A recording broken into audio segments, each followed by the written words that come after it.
Hello everyone, my name is Jenna, but you guys can call me Jen. Welcome to Sick Jen Reads! I am a little under the weather today. I feel like garbage. I also have no couch! So it's a perfect way. It's a perfect start to the weekend. Hi, it's officially Friday. Welcome to the start of another weekend vlog. This weekend is going to be chill. We have nothing going on. And tomorrow is also the 1-year anniversary of A Second Story week out in the world. And guys, I have a giveaway that I just launched on TikTok, but it can be anywhere, so I'm gonna mention it here too. But if you guys want a annotated copy of A Second Story, not this exact copy, I'm getting proper copies in the mail that I will annotate, do for this. If you want an annotated copy, it's one-of-a-kind copy, it'll be signed and personalized to you. Guys can enter this giveaway by donating to a family in Gaza. Go check out Operation Olive Branch on TikTok, and Erin Hattemer, who is a comedian doing amazing things with Pass the Hat, getting donations for families and helping them get out of Rafah right now. And I wanted to do my little part in helping. And if you guys want to enter this giveaway, go donate to a family at least the base amount of $5, which is the base amount that GoFundMe accepts, and send me proof of said donation. My email is in my link tree. All you have to do is send me proof of that donation. The subject line can be for entry for giveaway, or it can be giveaway for A Second Story, or it can be proof of donation, anything you want it to be. Go donate, and if you guys donate over $25, I'm going to consider it as 2 entries. If you donate over $50, I will consider it 5 entries, and if you donate over $100, I will consider it 10 entries. And if you want to donate to more than one family, each donation to each family will count as a donation. You just have to send me proof, and each proof will be considered an entry.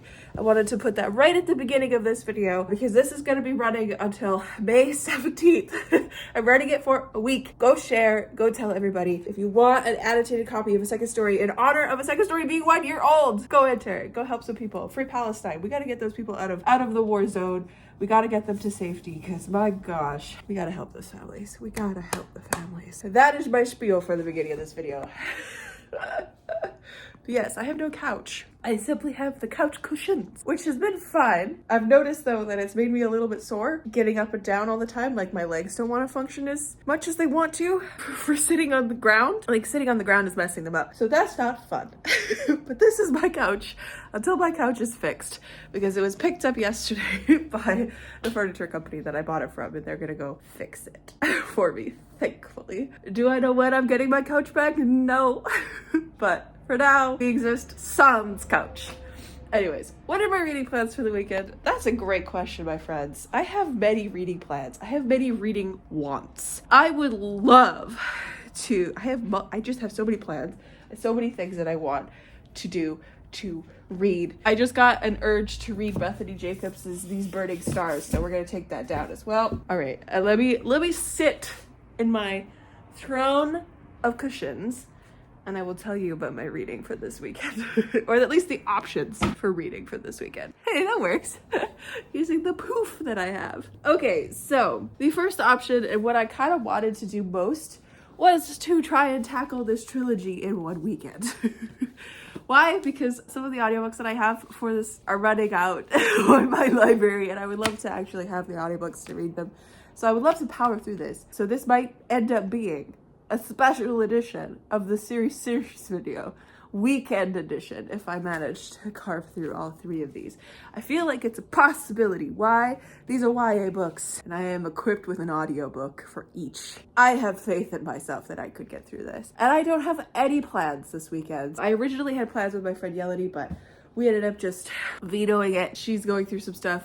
I am now sick. So, and it's all in my nose.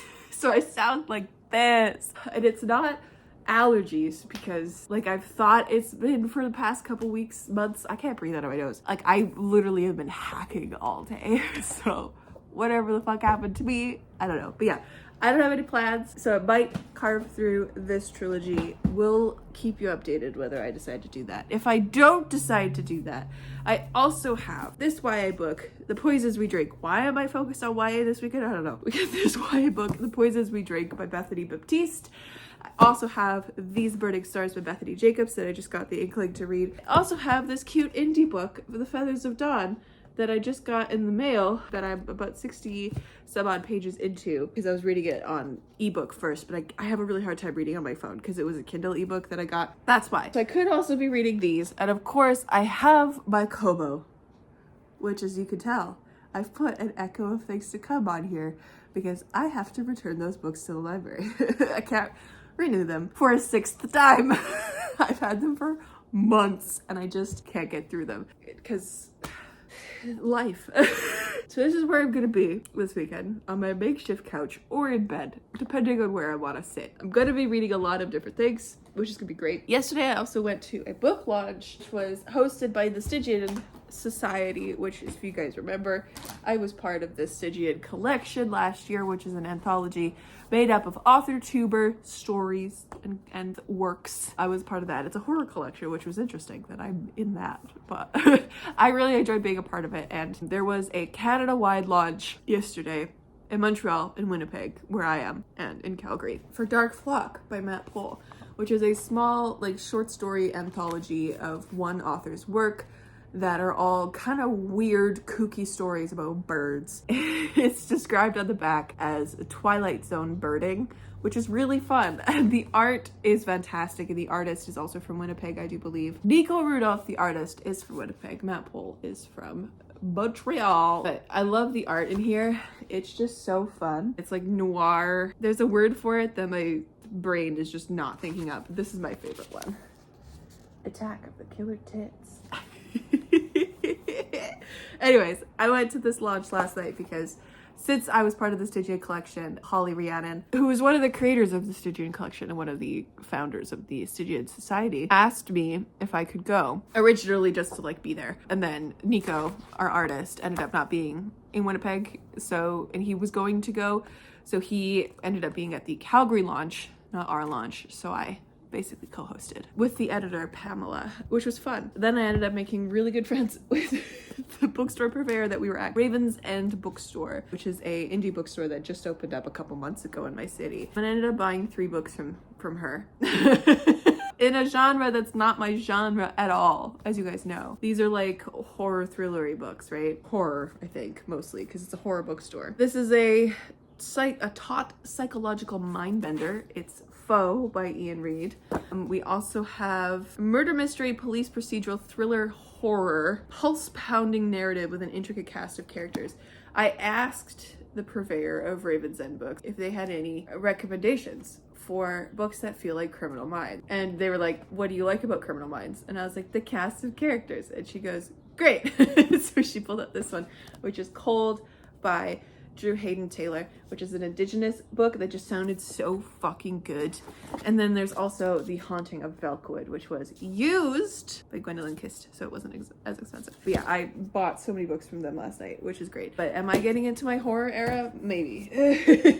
Maybe, but I'm really excited about those books. And I think it could be a good, like, switcheroo for the genres. Anyways, so that is gonna be my weekend. I'm going to be reading all of the things. I'm also burning to start writing Sage's story, but I have yet to, or Far Horizons book 1, if you guys saw my video go up on Friday, which is today for me, the official announcement is that the trilogy is going to be called Far Horizons, and I'm very excited about that, but I am just itching to start writing it. But I still haven't figured out the ending of it. So I think I want to work on that this weekend as well. At some point, I would love to actually start writing it, but we'll see. I also heard back from one of the writing grants that I was really hoping to get, and I did not get it. So hopefully the other writing grant that I have is going to be mine. That would be wonderful and amazing. Because of that, we're probably gonna wait for another month before I pick up Airmail Book 3 again, because it was just tied to those writing grants in my head. So we'll see when I end up picking that one up. But I'm so into Sage's story right now. So anyways, friends, definitely go and donate to a family in need. Check out Operation Olive Branch. Check out Erin Hattemer's Pass the Hat. And enter my giveaway for an annotated copy of a second story. I will ship it literally anywhere in the world. Just enter and go support a family in Gaza. Anyways, friends, welcome to the weekend. For now, I'm just going to sit here and figure out what I want to do. What I want to read. If I just want to become one with the couch cushions, can't even become one with my couch. Welcome to the vlog. Thank you for being here.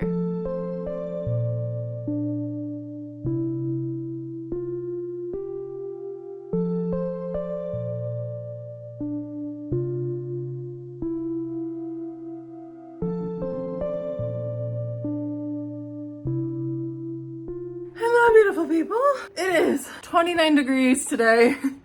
And it just started raining when I was at the grocery store because the world hates me, I guess. Hi.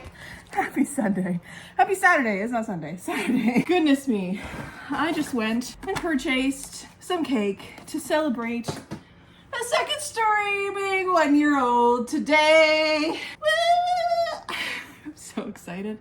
I have been a published author for 1 full fucking year. I'm so excited. But yes, I just ran to the grocery store to get some bits and bobs that I was running out of, like oranges because I'm obsessed right now. So it's all good. And some milk because iced coffee is the best. And I've also been kind of addicted to cereal as a midnight snack recently, or in my case, a 2 a.m. snack. It is almost 5 in the afternoon because I'm feeling like shit and I slept way too long. I think I officially got out of bed at 2. I have come to the conclusion that it's not only being a little under the weather, my mental health is suffering a little bit right now, and I don't know why. Love that. I couldn't tell you why, but I'm struggling a little right now for no reason at all. I just am. And I can always tell because my sleep schedule goes really hard to the left. It ends up getting to the point where I will wake up at a like fairly normal time and do like 2 things and then go back to bed till 1, and I will nap, quote unquote, because I'll be like awake and doing things and then I'll go nap, and that's when you know the depression's bad happening in here. But it's okay because like I feel fine, but I'm not. I don't know what's going on. So you know, you get little things like some marshmallows and a cake to celebrate your book, and you put the air on for the first time ever for the year in your apartment. Oh, it's really raining. You want to see? And you watch copious amounts of Criminal Minds, and then you get frozen on deciding whether or not you want to pick back up Airmail Book 3 because you are so determined to win one of the Gaza book auctions that's finished tomorrow. That is a full manuscript beta read by a fantasy author that's offered on there, or a sensitivity read by another author. It's either one of those. I'm very determined, and for both of those I would need to use Airmail Book 3, but I don't have a second draft ready, so my brain is like, you should probably work on that again, babe. So I'm stuck now because I just want to start writing Sage's story, and yet I also now want to go back and work on Mary's story. Anyways, I was going to show you the rain. I apologize for the sound of my fan, by the way. But look. It be doing the heckin' rain. And the sky is blue. So, you know. Weird storms. Anyways. You know what I think is also not helping the brain? No couch. Because like, yeah, I've set it up as comfy as I can make it with the couch cushions. I can't lounge. There's no support holding me up. It's just the wall and the floor. So it's always like just being a little bit more straight backed, which is bothering me. Anyways, that's the update, my friends. Oh, I also have reading updates. Nothing else needs to go in the fridge. Let me sit down and I'll update you on some reading updates. This is a weird angle, but that's fine. This is just gonna have to work because you're on the poof again. We're just queen of weird angles today. I started reading There Will Come a Darkness last night. I am 214 pages in. I'm just about to start chapter 24. I'm liking it. It's giving more adult high fantasy than young adult fantasy in some aspects, but it is a young adult fantasy. So it is a like multi-POV story with a lot of characters who are POV characters. Like we have like 5 POV characters or something ridiculous. And so I will say my only critique so far is that I don't feel attached to any of the characters because we haven't like gotten to know any of them at a deeper level. It's very plot heavy right now. Even like the arguably main character, the Pale Hand, Ephira, or however you say her name, she, like we understand her motives and stuff, but because it's third person, because it's multi-POV, and the chapters are short and snappy and very YA based, and there's so many POVs, it's kind of hard to sink into any one character. And I feel like one of the characters, Hassan, in here, who is supposed to be this like come again prophet, his storyline to me feels so rushed because we're just trying to get to the point where he's like the chosen one. Right? I get it. Like, that's not the point of this story, but it feels like right now that's his plot. That's where it's going. And we've already hit it and whatever. That was like the twist at the end of part 1. Sorry, that was kind of spoilery, but you know what I mean? Like, I think I think the detriment to this book is how many characters there are and how little time we're spending with each one. Because this is YA, because it is plot driven instead of like being a wonderful mix of character and world and plot and like slowly churning it out. Like if this was a epic high adult fantasy, this would be one like 600 to 800 pages long, and it would be like we would be deliciously settled into every single character. And I think the constraints of YA and keeping it snappy and keeping it more under the expectations of a YA category is keeping it much faster, much more plot forward, but it's kind of losing it on the characters for me. But that's okay, because I was texting Julie, who loves this trilogy and like recommended it. I have read this book previously. I have read the first one previously. Do I remember anything about it? No. No, my memory is shit. But Julie was telling me like, yeah, that makes sense. Like the first book isn't the best one. Like just keep going. Like it gets better. So I have high hopes that aren't like super high, because I'm keeping my expectations curdled, tempered, because it is a YA book, and you guys know I'm not the biggest fan of YA books anymore. But we have a very strong start with this one because, as I said, it feels like an adult high fantasy because it's third person, it's multi-POV. It is sweeping and epic, and none of the characters really feel like kids. They just feel like characters in this world, adults moving around. None of them feel like typical teenagers. That's helping. That is helping. But yeah, I am enjoying it. I would love to finish this off today. I think I only have, I'm like 40-something% of the way through, so not too much longer. Would love to polish this today and then start book 2 so that I can hopefully finish book 2 and then finish book 3 tomorrow. I think mom and dad are staying up at the lake cabin for an extra day because they did a lot of work yesterday or whatever in the yard, and they just want to stay up there a little longer. So I think we're going to be doing something for Mother's Day this week sometime. So I have tomorrow also to myself. So perfect time to just binge through another book. But we're making this the weekend where I attempt to read There Will Come a Darkness, the entire trilogy. This probably has a name. What is this trilogy name? I should really look that up. Age of Darkness. That's what they're called. An Age of Darkness. I would love to get into it because honestly, like, even though this is YA and even though I find a lot of books quite predictable, or I can follow plot very easily and I can like guess things because author, studies story structure, I know the beats, I know what happens. I don't really know where the story's gonna go from here. Couldn't really tell you. One, because I don't remember this book at all. And two, because I didn't dive into the rest of this trilogy, so I don't know where Katie Rose Poole is gonna take it. I trust Julie with my life and soul. She's awesome. And her book recs are usually pretty great. And even though we don't really align on some things, we align very heavily on others. So I trust her. I think that's what I'm gonna try to do for now, maybe. Or do I wanna write? See, I'm stuck a little bit. I'm a little stuck. I think that's what the mental illness is happening right now. I'm just a little stuck. We all feel this way sometimes, right? Yeah, so that's the update. I'm gonna sit here. I'm gonna turn my air on because it's kind of warm in here now. I'm gonna close my door because I think that's not helping. And drink the rest of my iced coffee, watch something on the internet. Who knows what I'm gonna watch. I'm taking a break from Criminal Minds today because I think that's also not helping the like creative slumpy feeling that I've been feeling for the past couple days, because I want to work on things, but my brain is so attached to just watching this TV show that like it's not giving me any leeway. So to rectify that, actually, I think what I'm going to do for a little bit is I'm going to listen to more. I've been listening to it when I was at the grocery store. More of writing about dragons and shit.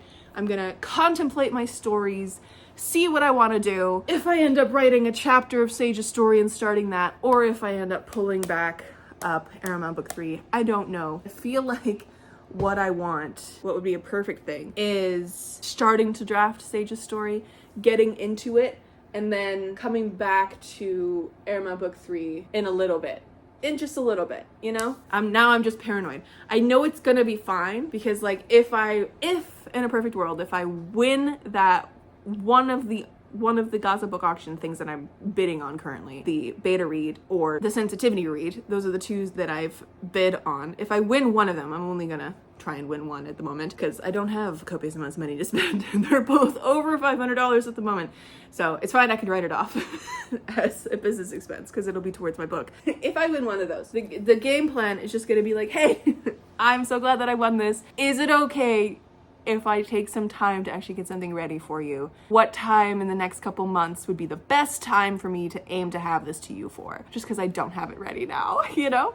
And then that gives me a deadline for the second draft, and then I can just dive into Airmail Book 3 and get that second draft out. I feel like having a deadline and that kind of like push will be much better for productivity. But at the moment, all my brain wants to work on is this. I'm gonna watch something. I don't know what I'm gonna watch. And I'm gonna think about stories. Hello, beautiful people. I have officially finished There Will Come a Darkness. And wow, okay. All my thoughts previously still kind of stand. It's definitely got a lot going on. I think that it would be much better if it was an adult fantasy, given the space to double. But I think what my biggest problem with this book is, not that like I enjoyed this reading experience, don't worry about it. My biggest problem is that it was so rushed. It was so fast-paced. It was just so consumed with so many different things, and it was all over the place. It's so many different things happening and going on.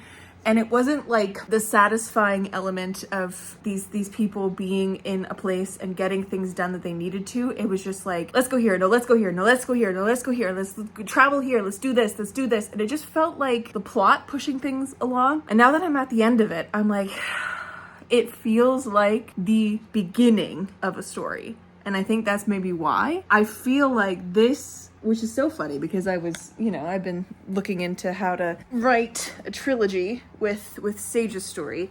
And I think what this author did was take that, I'm sorry for the sound of my fan, take that concept of write these books into a 3-act structure, did that, but didn't give like book 1 enough of its own story.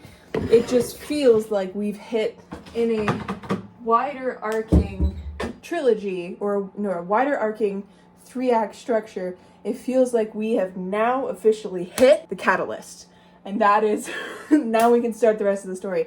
So maybe that's why it felt so all over the place and so rushed in places. Like the entire Hassan storyline felt so fake to me because it was rushing to declare him as the prophet, rushing to give him all this backstory with this woman, rushing to give him all of this space for like preparing for a war. And again, it was like the other POVs, like a lot of things were happening to these characters. I mean, there were choices being done. There's nothing inherently wrong with this book. There were just so many little things happening that were just, it was so much. There's too many characters all at once to be point of view characters. There's too many storylines happening, too many loose threads flying in the wind for this book that didn't allow us to really connect with the characters, didn't allow the stories to have their own time to really develop and really prove things. Because I think the entire Hassan storyline in book 1 could have been a trilogy on its own with no one else in it. Like it could have been, well, it could have been a story with like maybe Anton and Jude in it because they're tied to it. But like that on its own could have been its own trilogy on its own if it was given enough space and enough time. Yeah, I feel like this definitely is a story that is quite good, and it's doing so much.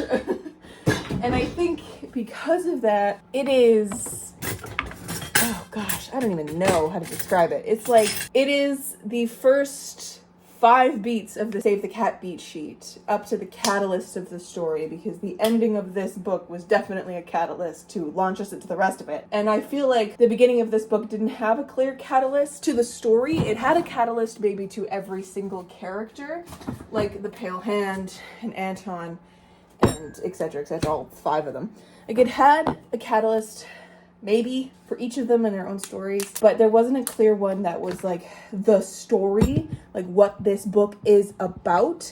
It didn't feel like there was a central, this is what this book is about kind of a situation. Yeah, so it was fine. It was a fine read. Definitely enjoyed it, definitely well written. I enjoy the story of it very, very much. I just wish we had more time and we didn't rush through things, and that each of these individual plot lines and storylines were given enough time. That's really it. I just wish they were given enough time. But this is Katie Rose Poole's debut, so it can only go up from here, really. So I am just getting myself a celebratory cake and ice cream for a second story's birthday. And then I'm gonna sit back on my stupid makeshift couch that is giving me grief. And then I'm gonna start book 2 and we'll see how that one goes. But I think I originally rated this 3.5 or 4 stars. 3.5 stars probably where I'm gonna land. I don't know, I have to run it through Cop-Out, of course. But yeah, like it was a solid read. I think it does what it sets out to do. I just think that it would have been better if it was an adult fantasy book and given the space to breathe so that we could get to know all these characters and their stories and their wants and their needs and everything and settle into the story rather than just like going through everything at a breakneck pace when nothing really seems to be connected. They keep going from place to place to place and connecting with other characters and other characters. Like nothing feels solid and nicely tied together like a narrative is supposed to. That's what's bothering me. Okay, I figured it out. But that's not to say I didn't like this story. I did enjoy this story. And I think this is going to be a great trilogy overall. I just have a feeling. Like it's got the potential to be something that I really, really, really like by the end of it. Because I think it's because it has the movement and the grandeur of an epic fantasy. A high adult epic fantasy, I should say. It kind of feels a little bit like it could be something like Empire of Exiles. It could be something like Lies of Locke Lamora, etc., etc. But because it's a YA, it even feels a little bit like Foundry Side, that whole trilogy by Robert Jackson Bennett. So, like, it gives that feeling. So I understand why Julie really, really likes it. I see her type. But yeah, I think thoughts at the end of this. I think it could have been done better. I think it could have been done more slowly. Not necessarily to like slow down the plot. Like we could still do this at a breakneck speed, but we just didn't get time to sit with any of the characters. A book that does it really, really well, that has short chapters, that does the YA thing well, and that balances all of the POVs is Six of Crows. That one does it so well. I don't remember if that book is third person or not. Hold on. I can't remember if it's multi-POV third person or multi-POV first person. Third person. All right. So yeah, those books do it really well, keeping the snappy short chapters and all that good stuff. Anyways, on to book 2.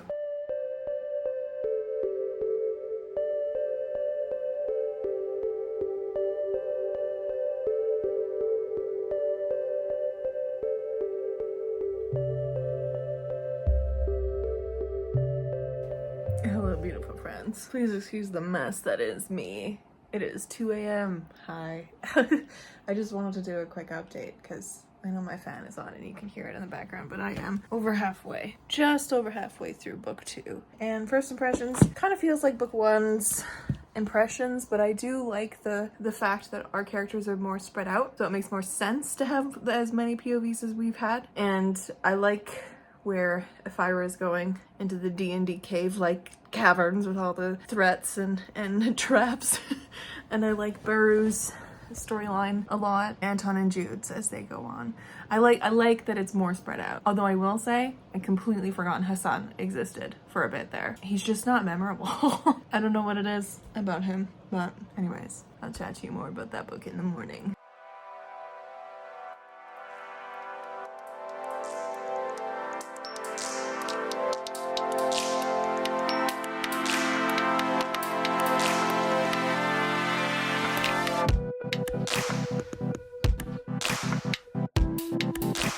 Hello friends, happy Sunday. I am here on my misshapen couch.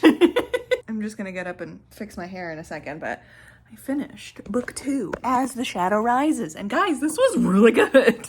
I definitely enjoyed this one more than book 1. This feels like it had a current through it. It had a plot that, like, a central plot, I should say. The first one did have a lot of plot. It was a lot of things going on. This one had a central, more solid plot. It actually had a couple. It still had a lot. It had multiple things going on. Obviously, we're following 5 different characters. But it also just had this, like, more solid plot to follow. Like, I think a couple, what am I trying to say? I think a couple of the characters ended up just being like, I don't even know what I'm trying to say. A couple of the characters, I don't know what I'm trying to say. Hold on. What went better for me, this one, is that it gave more straightforward purpose with the plots that were happening. And the characters, each of them had very intriguing storylines that they were going through, and they all mattered and all came together at the end. I think that's what it is. I really enjoyed Ephra's storyline in this one because I like it when a character goes off the deep end and goes a little unhinged. And I really want that to be something that becomes an issue in the next book. Like, I don't want it to be just brushed under the rug of what she did and how far she went. If it isn't capitalized on, that's not the word for it. If it isn't like brought forward as something that is an issue, if it is just used as a like, oh yeah, this is what she needed to do to get the chalice and everything's fine now. Don't like that. But anyways, I apologize for my air conditioning. That was good. It was better than book one for sure. Yeah, I think definitely the most intriguing and the best done storylines are Beru's, Anton Jude's, and Ephra's. In this book, I still think Hassan's feels arbitrary and just there so that they can have eyes on the Hierophant in this. I feel like he's not doing anything, and I don't like him. I don't know why, but I just don't like him very much. I think my favorite character is Beru, which is fun and spicy. Homegirl just won't die. Even though she basically is kind of dead, which we love. We love a revenant queen. I think I'm gonna take a break. I'm gonna watch a couple episodes of Criminal Minds, and then I'm gonna dive into book 3 because I really want to see how this finishes. And I will say I did get inspiration partway through this ending, this last chunk that I was reading, and I ended up stopping the audiobook and working on Sage's story for a second. So that's really fun. Actually, I may take a break and work on Sage's story. Yesterday, I wrote a new prologue because the original prologue that I had written, I originally had it from the point of view of someone who is a victim. But what I want to do with this story, it's mostly POV, and I might include some chapters from the villain's point of view, just because she has such an interesting growth to me that I need to have it on page a little bit. So originally the prologue was a victim's point of view, and I just didn't like the way it worked. So yesterday I wrote one from the villain's point of view, and I really like it. And it's very creepy. And like immediately I'm like, oh no, I'm gonna have to put a trigger warning for animal pain and death. Oh no. I forgot that that's a thing that I wanted to do in here.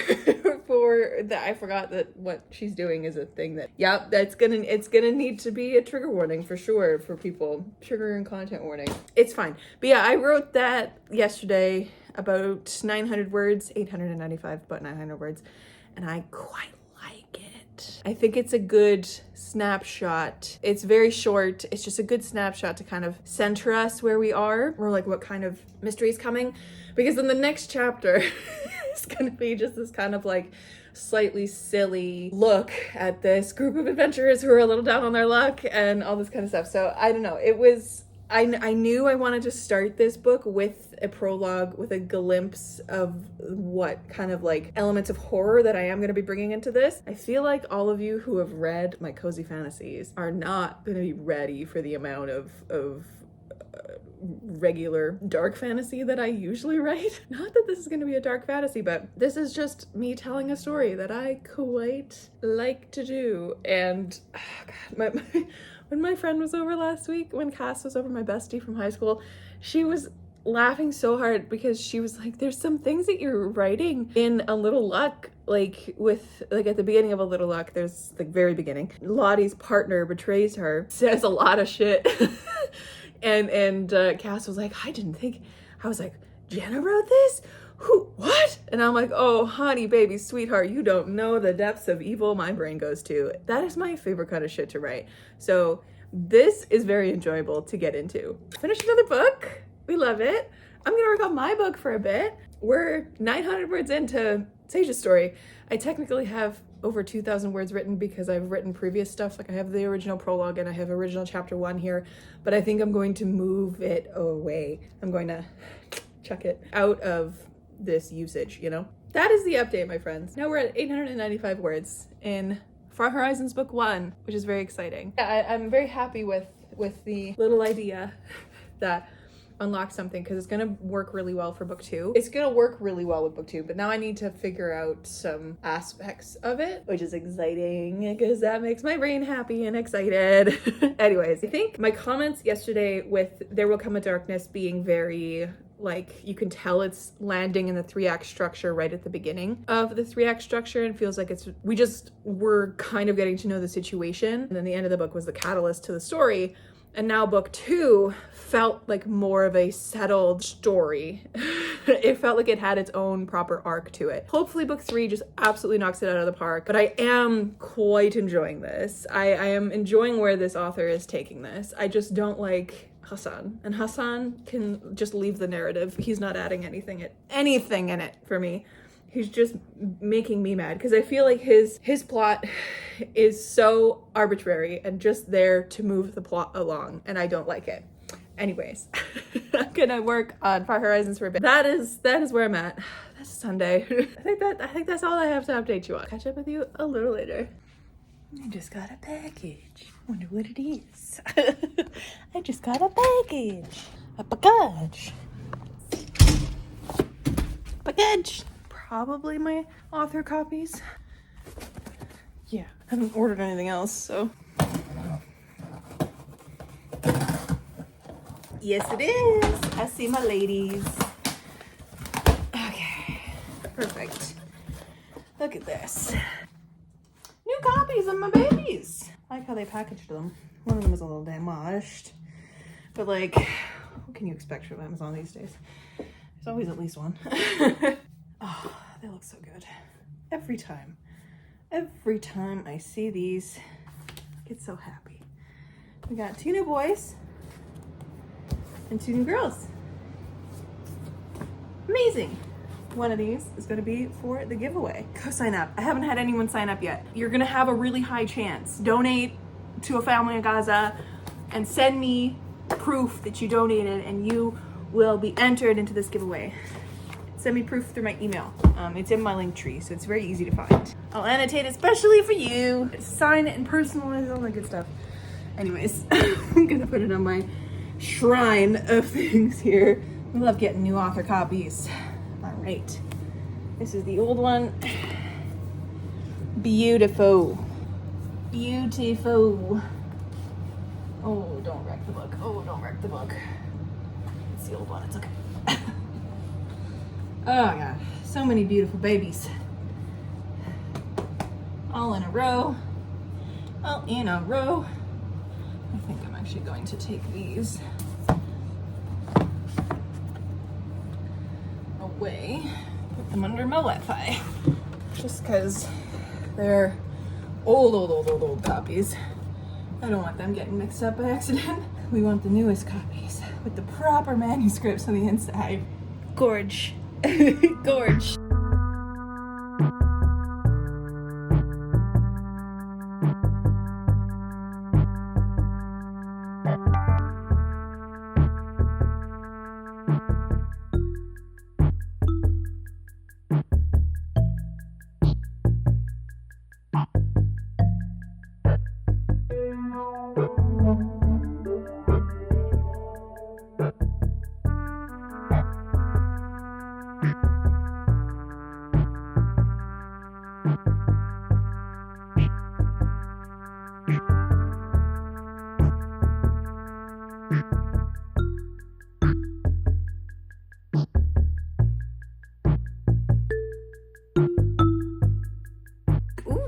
A little crazy. This is not how I looked earlier. Hey friends. I finished the 3rd book. Oh my God. Oh my God. I need to not be sitting here anymore.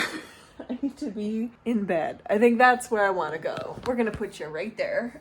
What a wild ride. Truly a wild ride. I love that I'm talking to you and you can't even see me. Hello. Sitting on the floor for as long as I have hurts. I'm not gonna lie.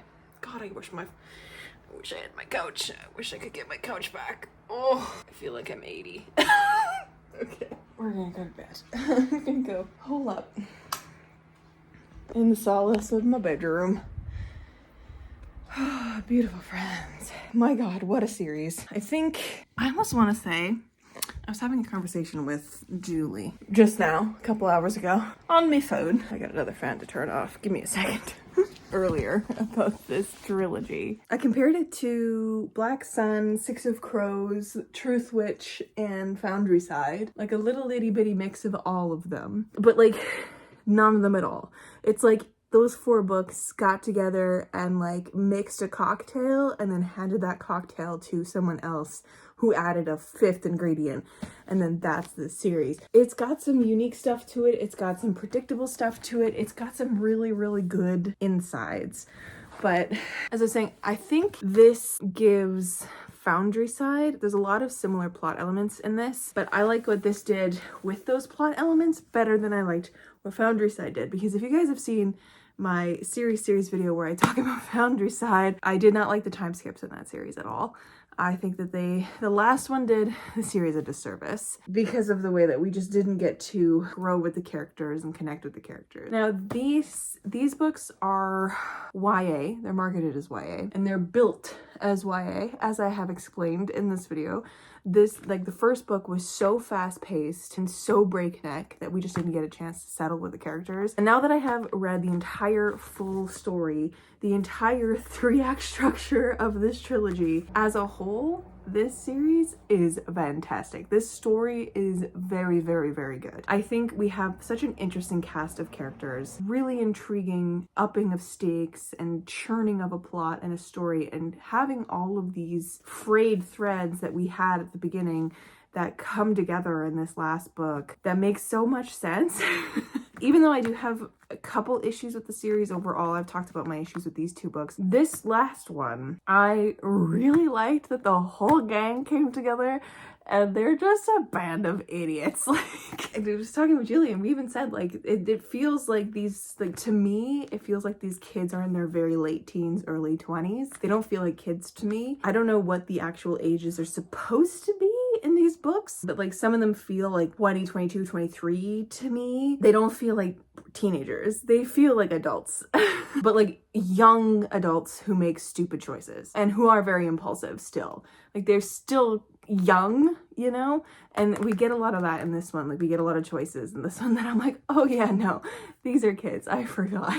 They're just in a world where they're not necessarily like the teenagers of our world, you know? So I think in that, it really delivered in a fantastically constructed story that had so much going on, so much plot, so fast paced that it hit those emotional beats at the end. Like book 2 and 3 were fabulous. They were really good. As I kind of predicted earlier in this video, they did almost give book 1 a better light now that I've gone through the entire series, because I've gotten the entire 3-act structure. I think I talked about this in one of my series videos. I think it was the last one. I think it was Foundry Side, where I was talking about how, like, I don't know if a series is meant to be read back to back to back. Like, how are we supposed to read these books? Are we supposed to read each book one after the other? Or are we supposed to space it out as they're published?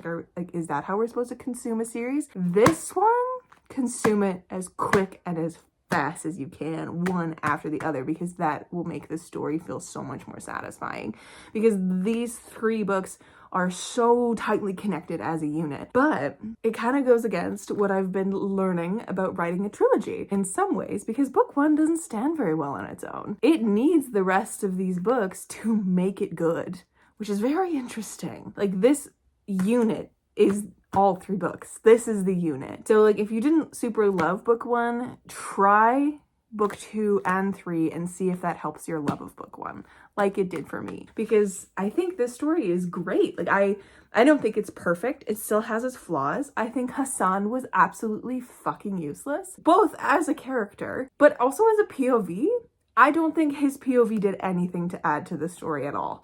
Truly. Like, the only book that he had any purpose in was book 1. And then in book 2 and book 3, he just annoyed me being there. Like, anytime his POV came around, I rolled my eyes. I was like, oh, this kid, again, what's he got going on now? And in this last book, he was talking to this girl that he's been in love with since book 1, which I don't really get their chemistry. I don't know why.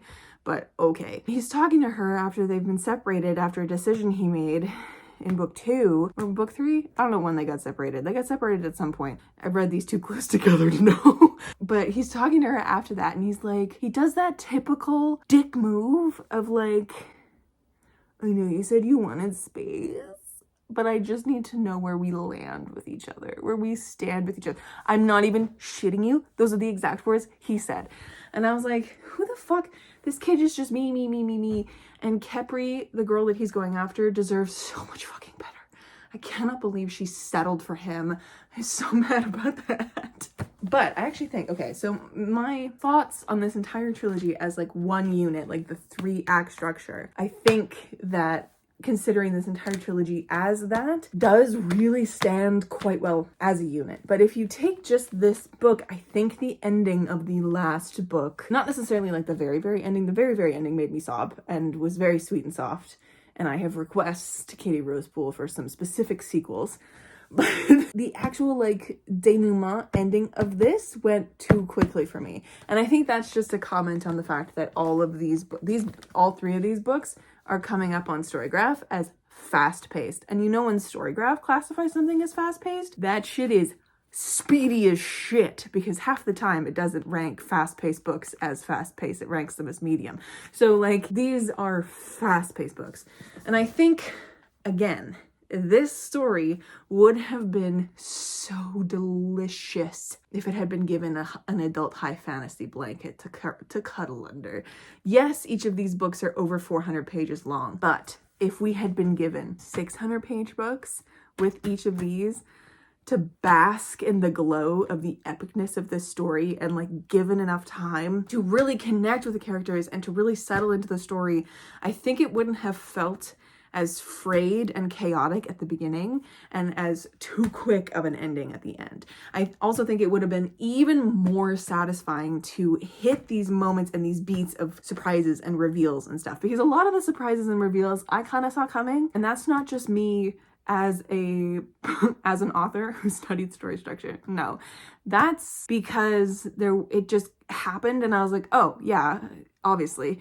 And it didn't have the emotional resonance. You know, the ending did have emotional resonance. And I think this series is quite good. And now that I've read it once, I kind of want to get my hands on physical copies and eventually read it again. Because I want to see if the beginning of this does anything now that I've read the whole entirety of it. I wonder if it gets better on like another reread, even though I've read this now twice. Anyways, look at that. We heckin' did it. We read the entire trilogy of the And I Darken. No, it's not the And I Darken. An Age of Darkness. I think my friend is reading the And I Darken series right now, or did read it, but this is the An Age of Darkness trilogy. I highly recommend this. As someone who isn't usually a YA fantasy reader, this is the kind of YA fantasy I like. You know what I've come to realize? I don't love first person anymore. Third person is my jam. I love it so dearly. And if you give me a third person high fantasy multi-POV adventure story, I will read the fuck out of it, no matter what age range. Oh, fucking Graceling. That's what I was gonna compare it to at the beginning too. Graceling, that OG fantasy series. That's another one that does that for me too, because it's high fantasy. That high fantasy that you get in Realmbreaker, in Truthwitch, in these, in Graceling. That's my favorite kind of YA fantasy.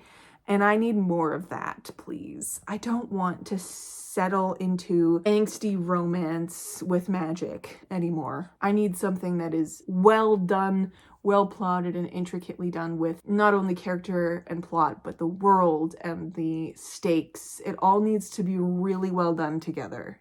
You know, that's the kind of reader I am. I have yet to run any of these through Compile. So we're going to do that tomorrow. For Monday, I'm going to run all these through Compile. And I also have to do the series spread for this, which is going to be really fun. But I'm glad that I did this. Really glad, because I feel like I've learned things. Whoops, phone died. And an outfit change, because I decided to take the time that my phone died to get ready for bed. But as I was saying, I think reading this trilogy all in one go and having these revelations about what this author was doing, specifically with structuring this trilogy, and how it paid off in the end. And it did teach me some stuff about actually writing my own trilogy, because I've come to realize that as someone who doesn't finish a lot of series or continue with a lot of series, I don't know the end of series very well, which is something I'm going to have to rectify before I write the end of my series, or even, you know, properly start it. Though I did start it today. I've got more than 2,000 words down in Far Horizons book 1 now. Very exciting. Yeah, I feel like I've learned a different way of writing a trilogy than if I was to do something like Foundryside, which I'm not going to do because I don't like the time skips in that book series. I really don't. Something like this where the time skips are very, very, very minimal. I think it's only a couple months between book 2 and 3. That to me is prime. Also, there will be very little time skips in Far Horizons, because that shit is one story, it's continuous, and they're also kind of racing against this force. So these were fantastic, and I'm really, really glad that I read them. But despite my issues with them, despite my wish for it to be more and more just sink your teeth into it type of books, I think what this story offered and what it gave and what it is, it was quite good. Hello, my beautiful friends. Happy Monday. Welcome to the end of this vlog. It ended up being a series weekend edition. I'm gonna have to see what number we're on for series numbers, because I don't remember which one we're on. Number 7, number 8, potentially? I don't remember. Unintentional read of an entire series where I follow that same structure of rereading book 1 and then actually finishing the series. And this is how I should be doing all my series videos, where I actually read the entire fucking trilogy or series in one fell swoop, like I did with these. Maybe this was a little too fast for some series, as I kind of talked about earlier. Like, how is one supposed to consume a series? Like, do we even really know? No. No one really knows how we're supposed to consume a series. Let me turn on the light. That's better. You can see me more. Like, are we supposed to eat them up back to back to back to back? Or are we supposed to space them out? Like, I guess it depends on every series that you have. This one I do think is meant to be consumed all right back to back to back. But I ended up running these 2 cop-outs today, and we have 3.5 star, a 4 star, and a 4 star. So overall, I think this series, like, that rating is for, like, individually for each of those books. As an entire unit, as I've been talking about endlessly in this video about, like, the 3-act structure situation with these books, I think this was almost a 4.5 star story when you consider it as one whole unit. But if you're taking each book apart and rating them on their own, they're lower because they need each other to stand upon, which is a very interesting situation. And I don't really think I explained it very well in my last clip, where I was talking about, like, what I learned about trilogy writing. I don't want to write a trilogy like this. I've explained it in my recent video about the Far Horizons trilogy of my brainstorming. I want each of my books to be so super strong in that trilogy on their own, even though it follows the same storyline, because I know book 1 of a trilogy, when you're traditionally publishing it, is supposed to stand well enough on its own that if you don't sell book 2 and 3, then that's okay, because the reader's got a story all the way through. But there's also supposed to be a little something at the end, like make you want to pick up book 2, right? I also don't want the second book, bridge book syndrome thing that I hate in a lot of trilogies that I've come across. I hate when book 2 is nothing more than just supporting book 3 and nothing special about 2 happens. Like, when a really good book 2 hits, it hits. Like, The Hunger Games Catching Fire is my favorite book in that trilogy. I really, really enjoyed the second book in the Broken Earth trilogy, The Obelisk Gate. Kingdom of Copper in S.A. Chakraborty's trilogy was the best one in that trilogy. In, like, Shadow of the Gods by John Gwynne, I have yet to read book 3 because it's not out till later this year, but the second book in that trilogy takes everything we learned in book 1 and flips it the fuck on its head and raises the stakes. And it's its own entity. That's what I want my books to be. I don't want them to be like this, where you need all 3 books to really get the strongest story, because individually the books don't stand very well on their own, which is very interesting to me. Even though, like, I know you're supposed to consume a series in its entirety because it is all one story, but if you tear them into pieces and look at them individually, they don't stand as strong as when you look at them as a unit, which is very, I don't know. What do you guys think about this conversation about specifically trilogies? We'll keep on the topic of trilogies. When you read a trilogy, should it be like this, where the unit is better than the individuals? Or should each individual book be banger after banger after banger, and like the whole story as a whole is awesome too? Like, which one do you guys prefer? Do you prefer when like you get the entire story being told after you finished all 3 books, and like when you get to the end, that's when the satisfaction really hits and that's when it kicks in? Or do you want to be individually satisfied with each individual book? What is your opinion on that? I really would love to know, because for me, I need each book to hit, unless I'm reading it like I did this one where I just read one after the other. Because if I'm reading book 1, I picked this up in 2019 originally, and I never continued because book 1 just didn't do it for me back then. But because of Julie, and I trust Julie a lot with her taste, I picked these up and I knew I was going to go in and read all 3 in one fell swoop. Otherwise, I was never going to finish the series. So maybe that's my opinion. That's my opinion anyways, is that's my taste, is that I need each book to be a banger and to make me want to keep going with the story because of how satisfying the story is, of the answers that were given, of the characters that we loved and learned about on the way. Like, I still don't think we got a really great picture of the characters in here, because there was just so much happening in these pages that we didn't get enough time to sit with the characters. I do like the journeys our characters went on in these pages. I did feel like the further we went, the more I did know the characters, thankfully, but I still didn't connect with any of them. I did really like this series, so maybe overall it's a 4-star series. Yeah, I've talked myself into it. 4-star series, definitely really recommend. And I recommend you consume them all very close together if you can, because that is going to be the most satisfying way to consume this story. Anyways, that was my weird impromptu weekend edition of the series. Here is my layout for these books. I need to get the thumbnails. Book 2 is going to sit here, book 1 is going to sit here, and book 3 is going to sit here. But as you can see, I need to re-glue that. Damn it. Maybe I'll just tape it, because I do have tape here. Because we know the smooth magazine stuff just never stays sticky. Anyways, my friends, thank you so much for hanging out with me. Let me know down below your opinions on trilogies.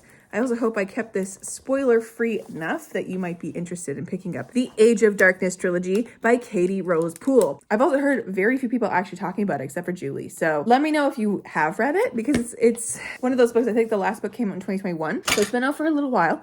So let me know if you've read it and your opinions on it if you have. But anyways, we have a 3.5, a 4, and a 4-star. I'm gonna go finish editing this vlog. It's already very, very long. Thank you guys so much for hanging out with me this weekend. I hope you enjoyed this longer video that we ended up reading an entire trilogy in a weekend. Can we believe it? I listened to 5 hours, 5 hours, and 5 3/4 hours. So 15 3/4 hours of audiobook this weekend, and well over 1,000 pages, because those first 2 books were 496 pages and the last one was 512. Well over 1,000 pages in a weekend. What a time. I'll catch you guys in another video very soon. Stay kind and keep on reading.